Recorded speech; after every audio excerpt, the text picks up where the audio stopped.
శ్రీరామనవమి సందర్భంగా సిద్దిపేట జిల్లా హుస్నాబాద్ పట్టణంలోని మార్కండేయ స్వామి ఆలయంలో సీతారామచంద్ర స్వామి కళ్యాణ మహోత్సవం కుటుంబ సమేతంగా మంత్రి పొన్నం ప్రభాకర్ పాల్గొన్నారు.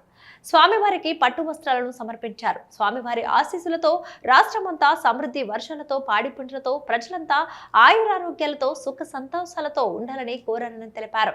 ప్రజాపాలన ప్రభుత్వం అమలు చేస్తున్న సంక్షేమ పథకాలు అభివృద్ధి కార్యక్రమాలకు ఎలాంటి అవరోధాలు లేకుండా ముందుకు సాగాలని ఆ భగవంతుడిని వేడుకుంటున్నారు వెల్లడించారు.